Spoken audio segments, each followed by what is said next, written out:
గమనించగలిగితే పరిశుద్ధ గ్రంథము నుండి చూడండి 128వ కీర్తన.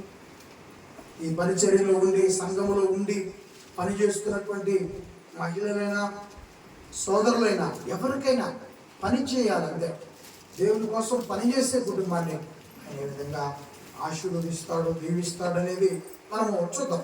128వ కీర్తన 1వ వచనం నుండి మనం చూద్దాం.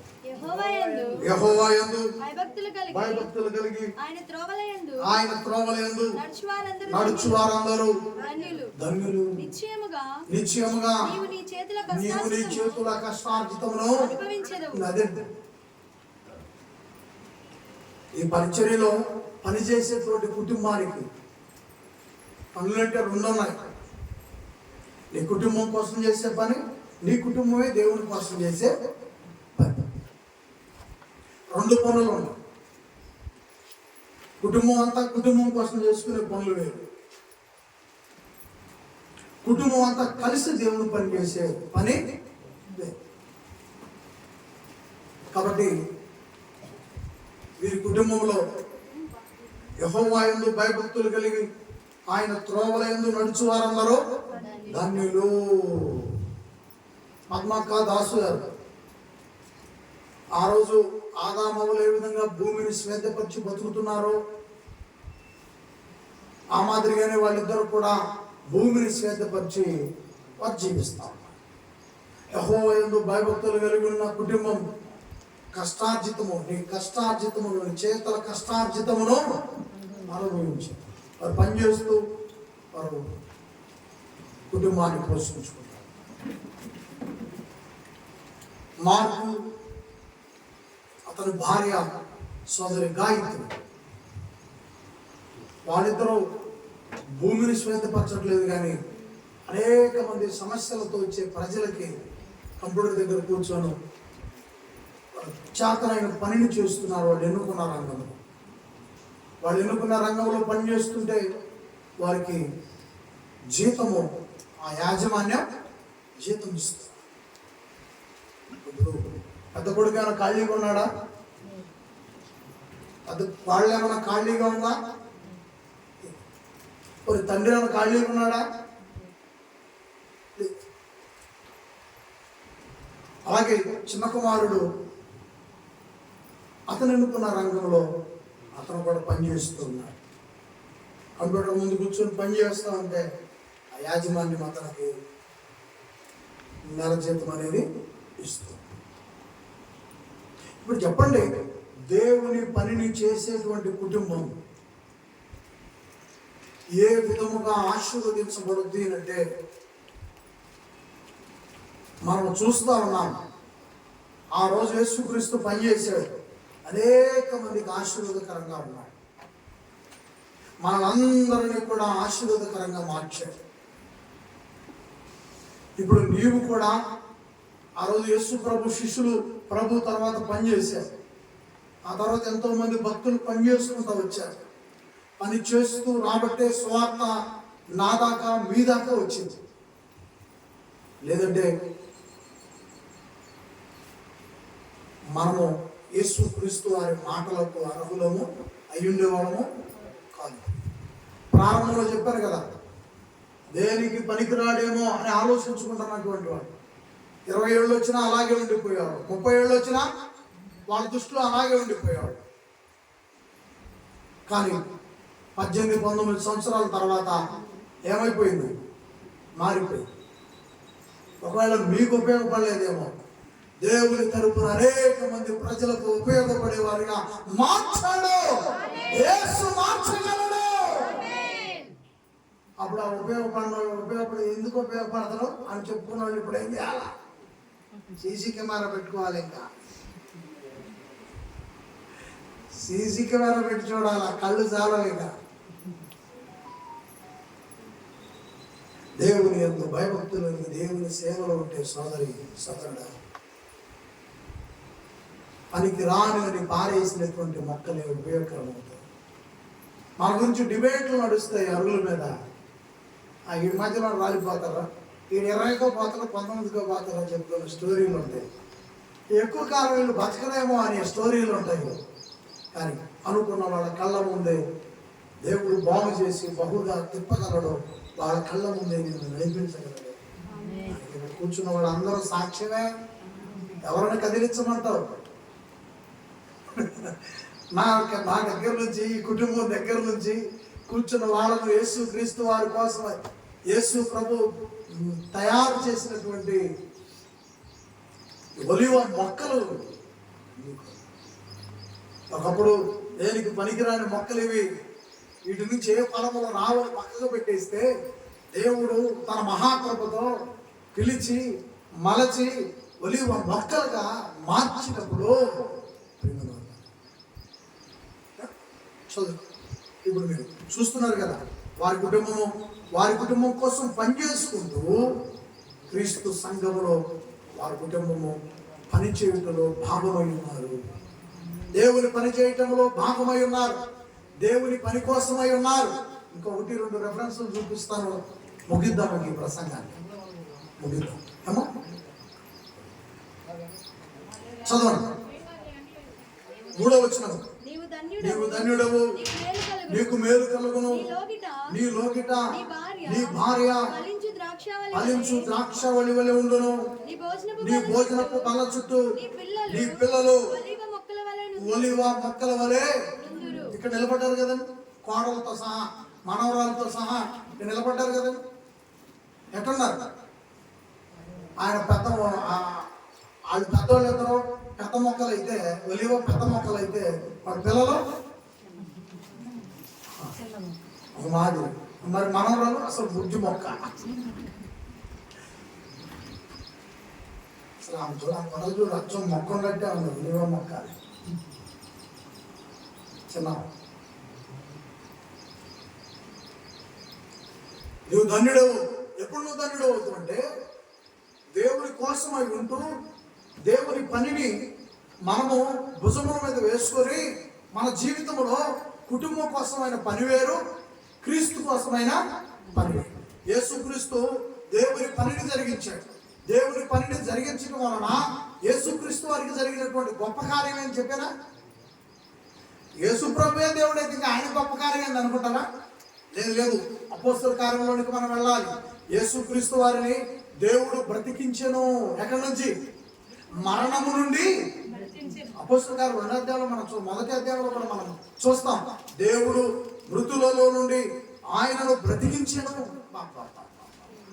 అంటే యేసుక్రీస్తు వారు దేవుని కోసం చేసినటువంటి ఆ పనులన్నింటిలో యేసుక్రీస్తు వారు మరణమైపోవడానికి కూడా వెనకాల మరణించినటువంటి యేసుక్రీస్తు వారిని తండ్రి మరణం నుండి ఏం చేశాడంట?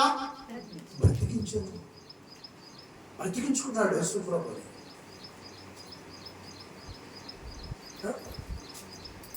ఎంత గొప్పగా ప్రభుని ప్రపంచానికి చూపించాడు తండ్రి.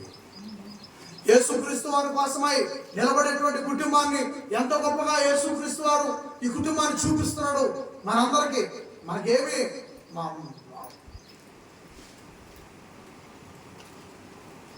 అని ఒక స్టడీ వచ్చింది. చిన్నవాళ్ళుగా చూపిస్తున్నారు. మోడీ గారిని కూడా చిన్నవాళ్ళుగా చూపిస్తున్నారు యూట్యూబ్ టీవీ. అలా చూపించాల్సింది ఏమన్నా ఇక్కడ అంత రియల్. మార్పింగ్ చేసి చూపించాల్సింది ఏమి లేదు, ఉన్నట్టుగా చూపించాల్సింది ఏమి. కాబట్టి ప్రియమైన వాళ్ళు, మన చేతులు ఇంకొకరి వైపు అవసరం కోసమై చాపాల్సినటువంటి అవసరం లేకుండా దేవుడు మనకు పనులు ఇస్తే చాలు. మనము ఏ జిల్లాకో కలెక్టర్ అవ్వాల్సిన అవసరం లేదు, ఏ దేశానికో మన అధ్యక్షులు అవ్వాల్సిన అవసరం లేదు. దేవుడు నీకు ఇచ్చినటువంటి కుటుంబం అనే వ్యవస్థలో నువ్వు నీ పిల్లలు మంచి అధ్యక్షులుగా నాయకులుగా ఉండి పనిచేస్తే అదే గొప్ప. కాబట్టి నీ చేతుల కష్టార్జితంలో నీవు అనుభవించదని దేవుడు చెప్పుకుంటూ వస్తూ, నీ పిల్లలు నీవు ధన్యుడు, నీకు మేలు కలుగును, నీ లోకిట నీ భార్య ఫలించు ద్రాక్షవల్లి వలె ఉండి, భోజనపు బల్ల చుట్టూ నీ పిల్లలు ఒలివ మొక్కల వలె. 4వ వచనం. యెహోవా యందు భయభక్తులు గలవాడు ఇలాగూ సియోనులోని యెహోవా నిన్ను నీ జీవిత కాలం అంతా క్రీస్తు సంగమునకు క్రీస్తు సంఘములో ఉన్నటువంటి నీకు నీ జీవితకాలం అంతయు క్షేమం అగుట చూసేదవు. సంఘానికి క్షేమం అగుట చూస్తావు. సంఘములో జీవిస్తున్నటువంటి నీకు నీ కుటుంబానికి క్షేమం అవటం చూస్తావు. ఏమండి, నీ పిల్లలను చూసేదవు. క్రీస్తును నమ్మినటువంటి పిల్లల పైన సమాధానము కలుగును. యేసును వెంబడించే కుటుంబాలపై సమాధానము కలుగును. ఆవిడ ప్రియమైన వాళ్ళరా, ఈ విధముగా ఆశీర్వదించబడుతూ దీవించబడుతున్నటువంటి కుటుంబంలో మనము చూస్తాం. అది గురించి మొదటిగా మనం ప్రార్థన చేస్తాం. వారి ఫ్యామిలీ విషయాలన్నీ కూడా మనం ఒక్కొక్కటిగా ప్రార్థన చేస్తూ వచ్చాం. ఒకసారి ఈ అధ్యాయాలన్నీ కూడా, ఈ వచనాలన్నీ కూడా మీరు ఒకసారి మీ జీవితంలో ఎన్నోసార్లు ఉంటారు. ఎన్నో పర్యాయములు ఈ మాటలు మీకు మైకుల్లోనూ మీ ఎదుగుతూ ఉన్న సేవకులు చెప్తూ ఉన్నారు. కానీ పనిచేసి ఒక పాఠములా మీ ముందు ఈ విధంగా మీకు రెఫరెన్స్లు ఎప్పుడన్నా చూపించారో లేదో నాకు తెలియదు. కనుక పనిచేయ కుటుంబం ఫలించును అనేటువంటి ఈ పాఠము నుండి ఈ మాటలన్నీ కూడా, ఈ వాక్యం అంతా కూడా మీకు బోధించడం జరుగుతున్నది. పరలోకపు పనిచేయ కుటుంబం ఫలించును. దేవుని పనిచేయి, ఈ లోకంలో ఫలించు. కీర్తన 139 ఒకసారి చూస్తాం. కీర్తన 139. ఇప్పుడు మనము చిన్న ఒలివ మొక్క గురించి మాట్లాడాం. ఇప్పుడు దాకా కుటుంబం గురించి మాట్లాడాం, పెద్ద ఒలివ మొక్కల గురించి మాట్లాడాం. వాళ్ళు పనిచేస్తూ వచ్చారు, ఫలిస్తున్నారని మాట్లాడాం. యేసుక్రీస్తు వారు శిష్యులు పనిచేశారు. మనకంటే ముందున్న భక్తులు పనిచేశారు. వాళ్ళకంటే ముందున్న శిష్యులు పనిచేశారు. వాళ్ళకు పని చెప్పిన యేసుక్రీస్తు వారు పనిచేశారు.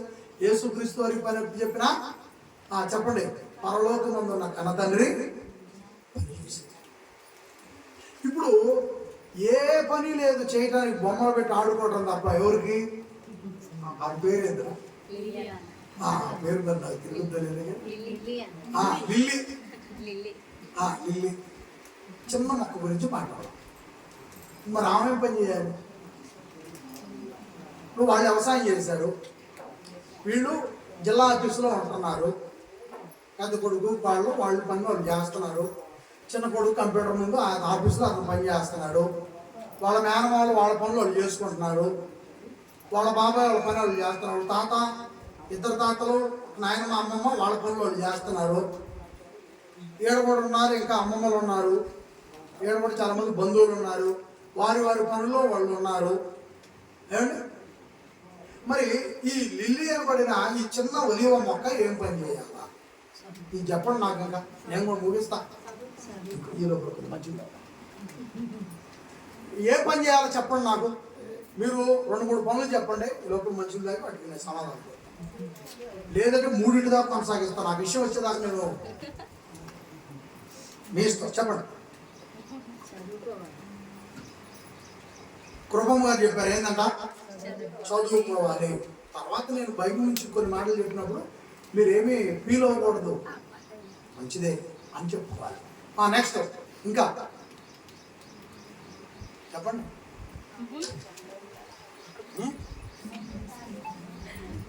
గేలేవా చెప్పి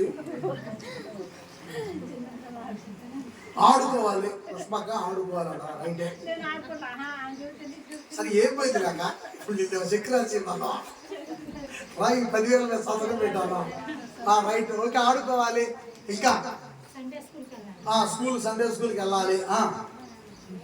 ఇంకా ఇప్పుడు ఆ చిన్న ఒలివ మొక్క ఏం చేయాలో చెప్పండి. సన్నిధికి వెళ్ళాలి. సరే, ఇప్పుడు ఆమె మీరు చెప్పేటువంటి పరిస్థితులన్నీ ఆమె ఓకే. చదువుకోవాలి, ఆడుకోవాలి, దేవాలయానికి వెళ్ళాలి, అన్నీ బాగానే. కానీ పరిశుద్ధ గ్రంథం ఏం చెప్తామండి? పరిశుద్ధ గ్రంథంలో ఏమి దేవుడు రాయించాడు?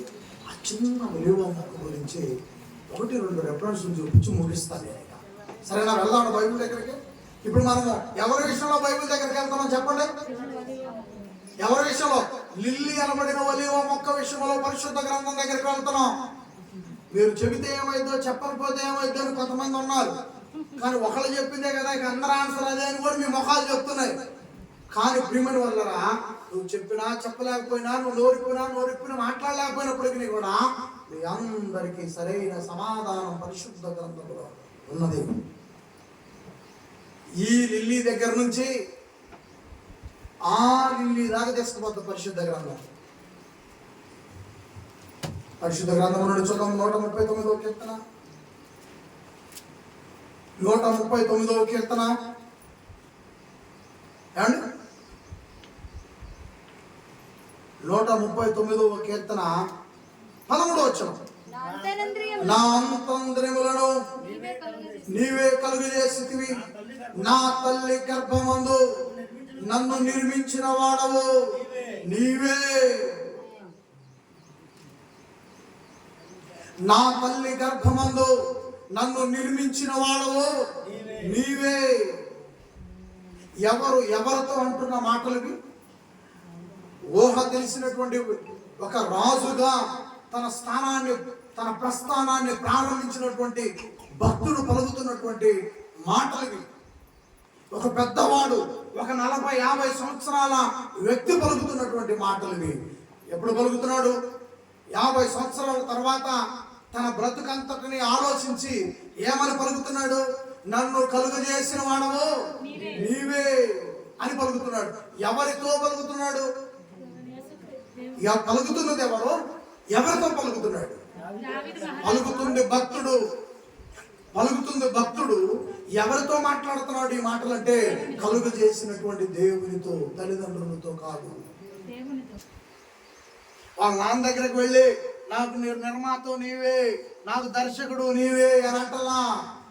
అప్పుడు వాళ్ళు వెళ్ళిపోయారు. దావీదు గారు ఈ మాటలో పలికే టయానికి జన్మనిచ్చిన తల్లిదండ్రులు సర్దుకున్నారు ఈ లోకంలో. దేవుడు కలగజేసినటువంటి ఆ బ్రతుకుని ఆలోచించి, దేవుడు కలగజేసిన అవయవ నిర్మాణాన్ని ఆలోచించి, దేవుడు నిలిపిన ఆ ఊపిరి యొక్క విలువను ఆలోచించి, ఊపిరి విలువను ఆలోచించాడు. కంటి చూపు పవరను ఆలోచించాడు. ఆకలి విధానాన్ని ఆలోచించాడు. ఆకలి తీరే విధానాన్ని ఆలోచించాడు. నాలుగు నుంచాడు, 4 రుచులను ఉంచాడని ఆలోచించాడు. నిద్ర నుంచాడు, పడక నుంచాడు, లేచి పనులు చేసుకునే విధానాన్ని ఉంచాడని ఆలోచించాడు. ఎక్కడో చిన్ని ఒలివ మొక్కగా తల్లి గర్భంలో ప్రారంభమవుతమైంది. 6 నుంచి 7 అడుగులుగా ఈ భూమి మీద ఎదగటమైంది. అక్కడి నుంచి ఆగిపోయినటువంటిది నువ్వు కావాలని కోరుకున్నా కూడా అంగుళము కూడా ఇక నువ్వు ముందుకు వెళ్ళే అవకాశం, నీ పరిమితి ఎంతవరకు స్టాండర్డ్ నీకు అంతే తప్ప 1 సంవత్సరంలో కొద్దిగా ఒక మూర పెరగటం, మళ్ళీ ఆ తర్వాత తగ్గిపోవటం అని ఉందా? కాకపోతే జుట్టు ఉండటం ఉంది. ఎందుకన్నా మొన్న బలే ఉంది నీ జుట్టు, ఏం చేస్తాయి బాబు మామ తగ్గితే. అందుకే ఇంట్లో బాధలు, కష్టాలు, అప్పులు, పెద్దకోడు చిన్నపాడు దిగులు పెట్టుకొని ఏమడుగుద్ది అత్త ఏం మొన్న ఎంత నూనె పెట్టేది ఏంది అత్త, ఇప్పుడేంది అత్త గుడ్డు నూనె సరిపోయేది, మూత నూనె సరిపోయేది.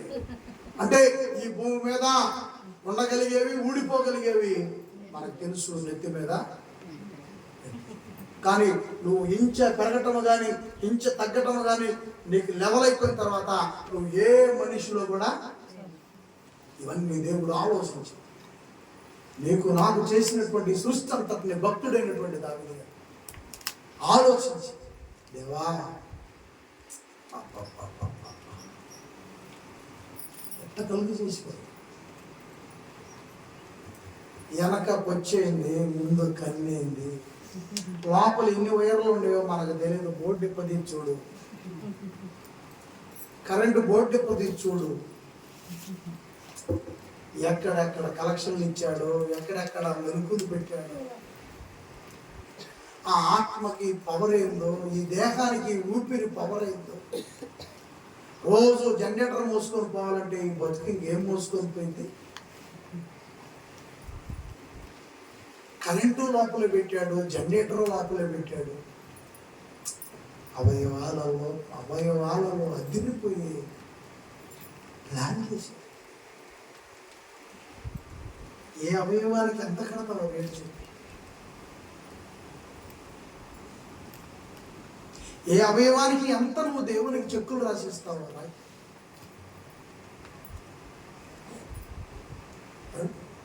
అందం చూడు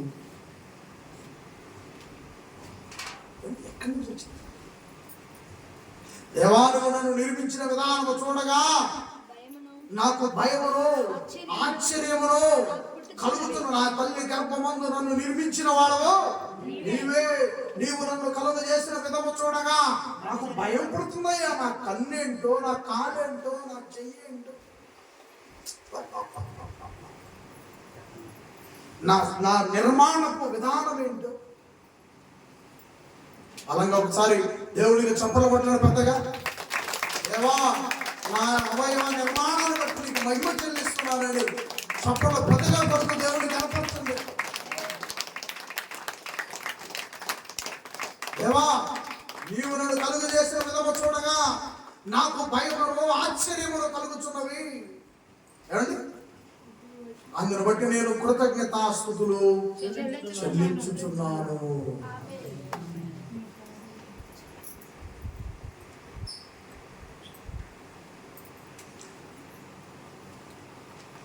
ఈరోజు ఇల్లు కట్టుకునే దాన్ని సందర్భాన్ని బట్టి ఒక మాట.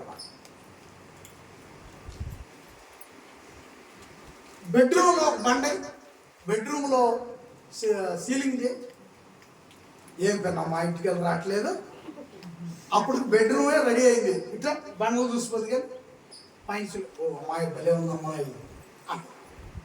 తర్వాత మళ్ళీ ఇంకొక వారం తర్వాత హాల్ రెడీ అయింది. హాల్కి వేరే కలర్ బండి వేసావు, హాల్కి వేరే సీలింగ్ డిజైన్ పెట్టావు. అటు మీ కోళ్ళ పోతున్నాయి. అమ్మాయి కోళ్ళ రాట్లకెళ్ళి రావట్లేదు, అమ్మాయి ఈ బజార్కి రావట్లేదు. ఇట్లా లోపల తీసుకెళ్తాం. ఎప్పటికి ఒక వారం రోజుల తర్వాత బెడ్రూమ్ అది ఆల్రెడీ వేరే వాళ్ళు చూపించి హాల్ చూడమంటారు. ఓ భలే ఉందత్తా, భలే చేసారా. ఈ లోపల వంటగది రెడీ అయ్యింది. అటు తోడుకోరపోతుంది. అమ్మాయి ఏందమ్మా అసలు రావట్లేదు, ఇలా కలిగి రమ్మను లోపల. అది చూస్తుంది బాగానే ఉండే, ముందు వంటగది చూడు. ఎందుకంటే వేరే వాళ్ళకి చూపించింది కదా. ఆడు చెప్పిన సంతోషం అయిపోయింది. మా బెడ్రూమ్ సంతోషం, హాల్ సంతోషం రెడీగా ఉంది. ఇప్పుడు ఏది కావాలి?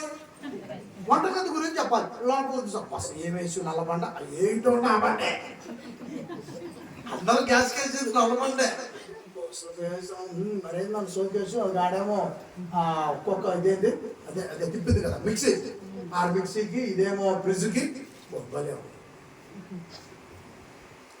నువ్వు కడుతున్న నిర్మాణానికి పూర్తయినప్పుడల్లా నీకు ఒకళ్ళు తీసుకొచ్చుకొని వాళ్ళకు చూపించాలి. వాళ్ళు నీకు చెబితే ఆనందపడాలి, మళ్ళీ నువ్వు సంతోషించాలి. అమ్మ గర్భంలో మొదటి నెల ఎవరికి చూపిస్తావు? అమ్మ గర్భంలో ఉన్న బిడ్డను 2వ నెల ఎవరికి చూపించావు? 3వ నెల ఎవరికి చూపించావు? 4వ నెల ఎవరికి చూపించావు? 5వ నెల ఎవరికి చూపించావు? 9 ఎవరికి చూపించావు? పురిటి నెరపుల తర్వాతే ఈ భూమి మీదకి నువ్వు వచ్చేదే. వచ్చిన తర్వాతే కన్న తల్లైన కంటితో చూడగలిగేది. మరి అందం అంతా ఎవరు చేశారు? ఈ అందం ఎవరిది? మరి నెలకొక బిల్డింగ్ పూర్తయితే, గది వారానికి ఒక గది పూర్తయితే చూపించేదాకా నీలో తపన ఆగట్లేదే, నీలో ఉత్సాహం ఆగట్లేదే. మరి దేవుడు పరిస్థితి ఏమిటి? ఆశ్చర్యం పుట్టిందంటే నువ్వు బైబిల్ పట్టుకొని హాయిగా చదివినంత తేలిగ్గా భయం పుట్టలా.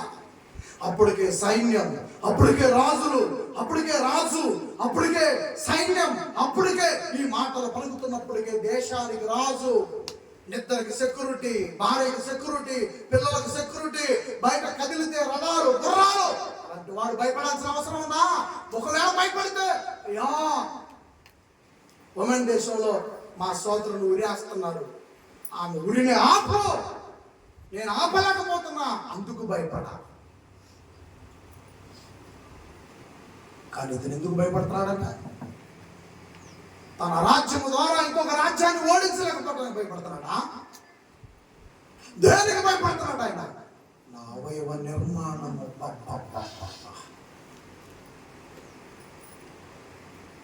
బెడ్రూమ్ పూర్తయితే ఒకరు, హాల్ పూర్తయితే మనం ఇంకొకరు చూపిస్తాం, వంటగది పూర్తయితే సంతోషం.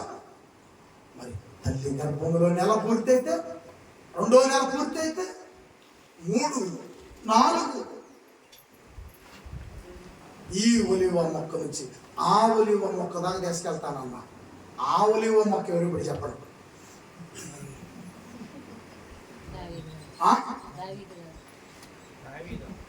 ఆ ఒలివ మొక్క ఎవరు? ఈ ఒలివ మొక్క ఓకే, ఆమెను బట్టి ఎందుకు చదువుతున్నావు? మరి ఆ ఒలివ మొక్క ఎవరు? ఇక్కడ కూర్చున్నాం మనం అంతా ఆ మొక్క. ఇక్కడ కూర్చున్న మొక్కలు ఆనాటి మొక్కలు మనందరి బ్రతుకదే ప్రేమలో ఆయన కష్టపడితే మనం ఈ భూమి మీద అనుభవిస్తాం ఈ బ్రతుకుని. కీర్తన గ్రంథం 65:11.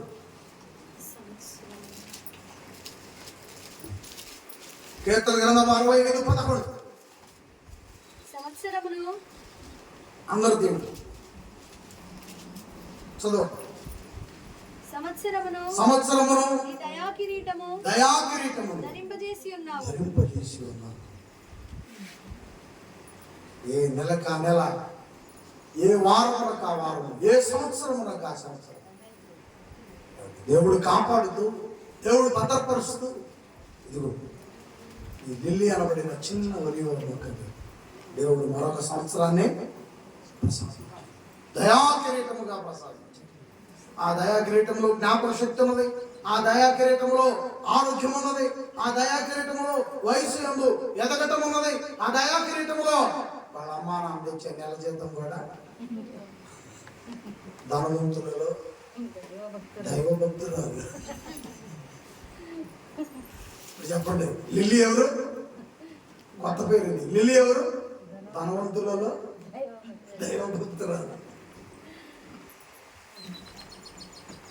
ఎవరు? కాబట్టి ప్రియమైన సామెతల గ్రంథంలో 8వ అధ్యాయంలో ఒక మాటను చూసి ముగింది. దేవుని కోసమే మనం అంతా ఆలోచిస్తూ, దేవుని కోసమే బ్రతుకుతాము, దేవుని కోసమే ఉందాము, దేవుడు నాకు ఏం చేశాడు అనే ప్రశ్నలన్నిటికీ సమాధానము ప్రియమైన వారిని మనం చూస్తాము. యెహోవా యందు భయభక్తులు కలిగి ఉండుట జ్ఞానమునకు మూలము. 8వ అధ్యాయము 10వ వచనం కూడా ఒకసారి చూద్దాం.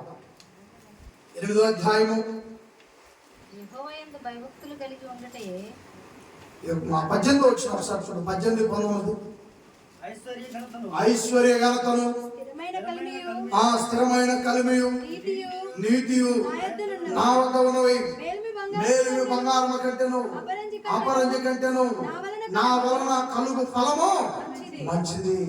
కానీ ఈ భూమి మీద మనుషులు ఏమనుకుంటున్నాం? ఏవైతే దగ్గర మెరిచే ఉన్నావో అవి మంచివి, కానీ వాటన్నిటికంటే దేవుని ఫలము చాలా మంచిది, పరలోక ఫలము చాలా మంచిది. యెహోవా ఐశ్వర్యమును ఆశీర్వాదమును అనుగ్రహించును. దేవుడు ఐశ్వర్యమును ఆశీర్వాదమును ఆయుష్తో పాటు అనుగ్రహించు. అది ప్రేమ దేవుని పెట్టారు. పరలోకపు పనిలో ఫలితము అనేటువంటి పాఠము అందరూ ఎంతో ఆసక్తితో విన్నారని నేను అనుకుంటున్నాను. ఒకవేళ నేను చిన్నవాడిని అనుభవం లేదు, ఎన్నో ఒకవేళ మీకు ఏదైనా అర్థం కాని పదాలు తొందరపాటులో దొరికితే మన్నించండి. ఆత్మీయ జీవితానికి ఈ మాటలు ఎంతో ప్రోత్సాహం. మీకు సరైనటువంటి మాటలు నేను విన్నాననిపిస్తే ఈ కుటుంబం గురించి, క్రీస్తు సంఘం, నీలేశ్వరాలు, అచ్చంపేట సంఘాల గురించి ఈ ప్రార్థనలో జ్ఞాపకం చేసుకోండి. ఈ దేవుని సేవకుడు ఇంకా బలమైన ప్రసంగాలు చెప్పేటట్టు, ఎక్కువ మంది దేవుని గురించి అందించేటట్టు, నేను నాతో పాటు ఉన్న ఈ కుటుంబాలు దేవుని కోసం పనిచేసేటట్టు, ఆ పనిలో పారిభాగస్తులు మీరు కూడా అప్పుడో ఇప్పుడు అవ్వాలనిపిస్తే ఇలా కోరికలు పెట్టినప్పుడు తప్పకుండా రావాలని మీ అందరికీ తెలియజేస్తూ, ఇలాంటి మంచి కోరికలు ఏర్పాటు చేసిన ఆ ప్రియులు పెద్దలు దాసు గారికి, అక్కగారికి, మార్పు, గాయత్రి, వీరికి, కుటుంబ సభ్యులకి ప్రేమపడుతున్న వందనములు తెలియజేస్తూ థ్యాంక్ యూ. వందనములు. చిన్న ప్రార్థన చేసుకుందాం.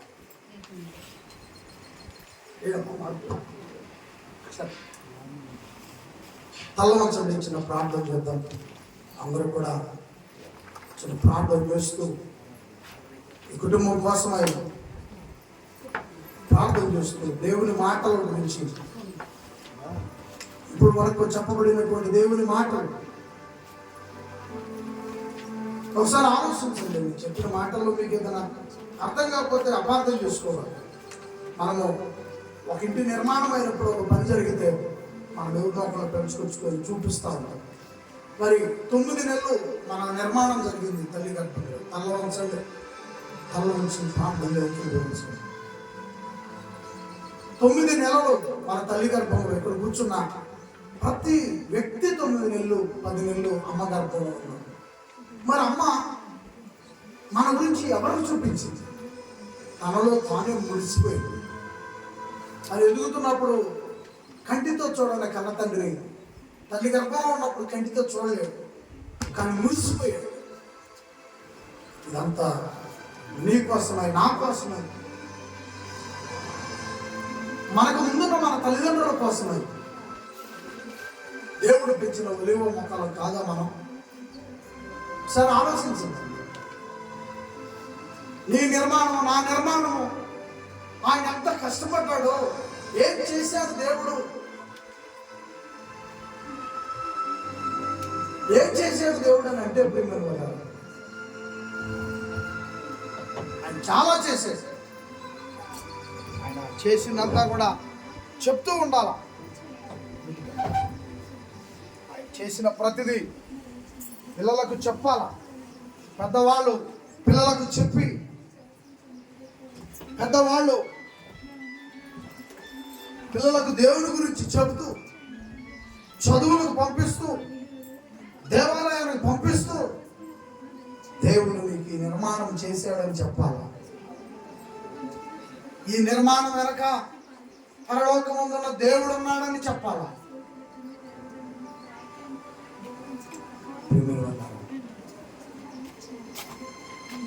ఈ నిర్మాణం వెనక పరలోకమందు దేవుడున్నాడు. నువ్వు చెప్పినప్పుడు దేవుని కష్టానికి ఆయన సంతోషిస్తాడు. ఈరోజు ఎంతో మంది పిల్లలు దారి తప్పిపోతున్నారంటే మీరు చూశారో లేదో, ఎర్రబాలెంలో ఒక తండ్రి ఒక కుమారుని చంపినట్టుగా మనము వార్తల్లో చూస్తాం. ఏమిటి? దేవుడు విలువ తండ్రికి తెలియదు, తండ్రికే తెలియదు. కాబట్టి ఆ దేవుని విలువ పిల్లలు తీసుకొని దేవుని పనిని పెద్దవాళ్ళు చేస్తూ చిన్న పిల్లలకు దేవుని గురించి చెబుతూ పెంచాలి. సమాజానికి పిల్లలు ఆశీర్వాదకరంగా మారాలి. సమాజానికి పిల్లలు మంచి చేసేవాడుగా మారాలి. ఆ విధంగా వారిని పెంచాలి.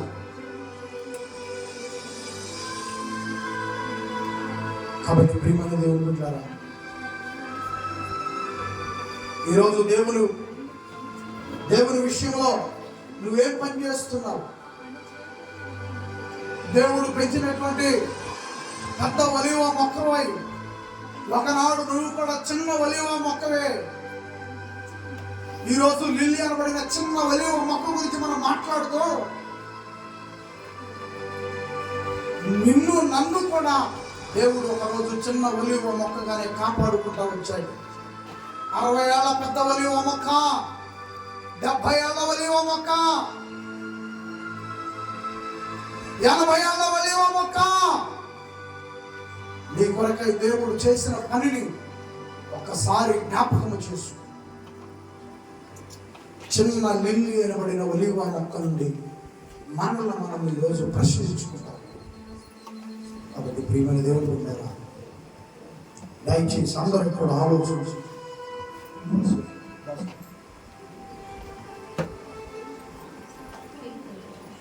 నేడు జరుగుతున్నటువంటి ప్రసంగ విషయంలో, దేవా నా అవయవ నిర్మాణం ఎంత గొప్పది, నా అవయవ నిర్మాణం ఎంత గొప్పది.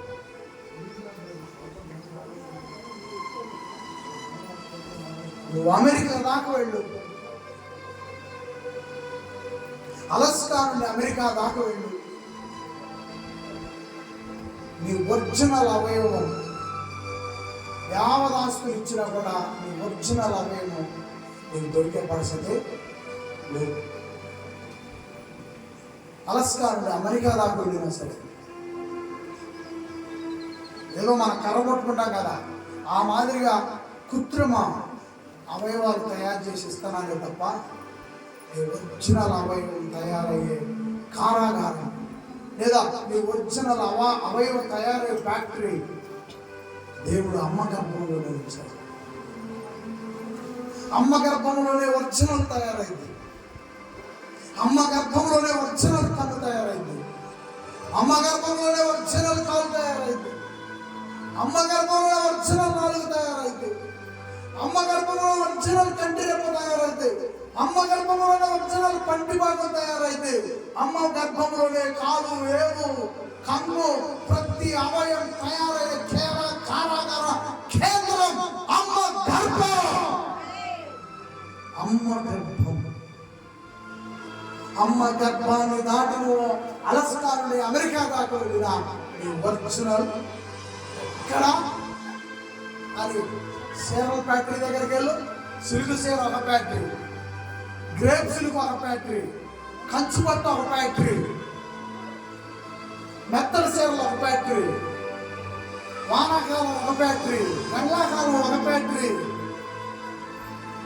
అని ఒంటి మీద తయారయ్యే బట్టల కోసం కూడా ఎన్ని రకాల ఫ్యాక్టరీలు ఉన్నాయా? నీ ఒంటి నుండి ఊడిపోయిన చిన్న ఏరు ఏదైనా ఒకటి కావాలని ఏ ఫ్యాక్టరీ ఇస్తుందో.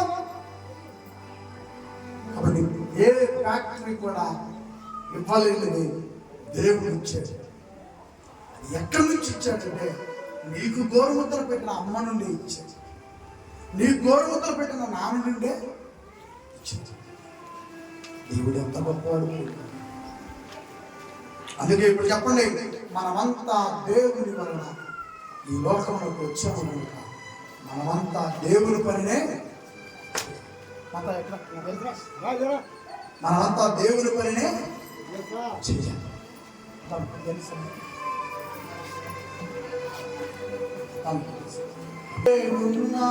ఇంతకాలం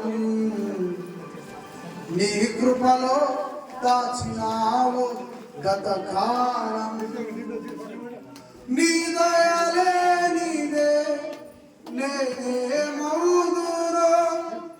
నీ దయలే నీదే నేనే మౌదురో. తెలియదయ్యా నీ దయలో నేనున్నా ఇంతకాలం.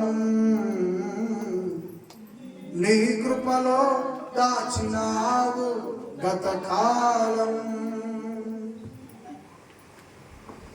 తల్లిదండ్రులు చూపిస్తారు ఎనలేని ప్రేమను ఇలలో.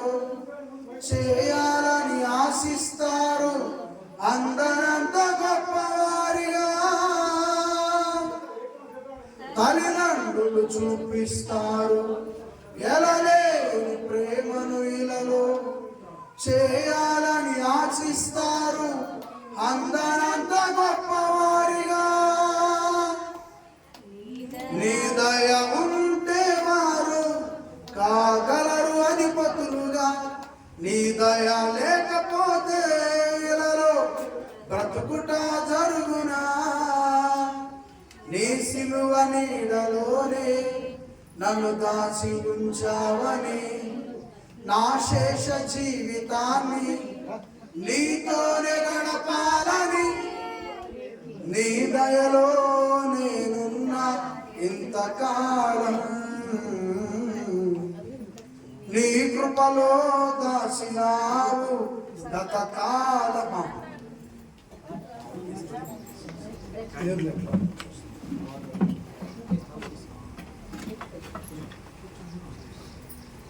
అట్లా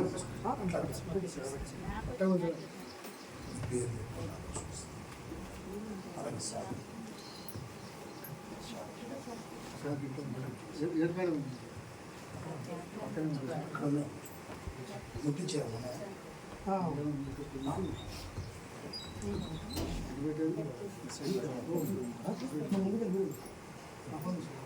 వీడియో తీసుకో.